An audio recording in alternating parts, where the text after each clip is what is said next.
તો બનાસકાંઠાની અગાઉ પેટા ચૂંટણીને લઈ વધુ એક અપડેટ સામે આવી રહી છે। મતદાનની શરૂઆત 7 વાગ્યાથી થઈ છે। ઉત્સાહ સાથે મતદાન થઈ રહ્યું છે। મતદારોની લાંબી કતારો જોવા મળી રહી છે।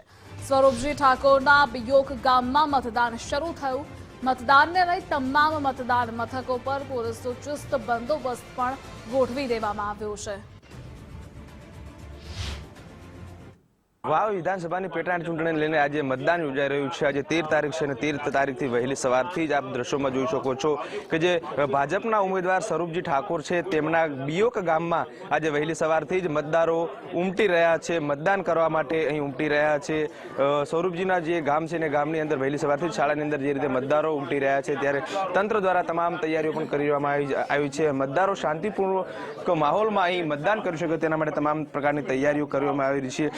કહી શકાય કે ભાભર સુઈગામ અને વાવના જે મતદારો છે એટલે 3,10,775 જેટલા જે મતદારો છે પોતાનો આજે મતનો ઉપયોગ કરશે અને તમામ જે ઉમેદવારો છે તેમને મત આપશે।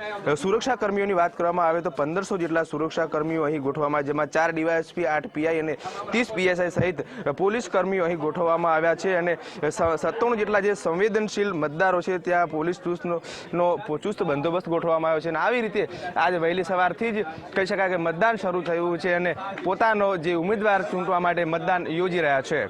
કમલેશ નાભાણી, ગુજરાત ફર્સ્ટ, બનાસકાંઠા।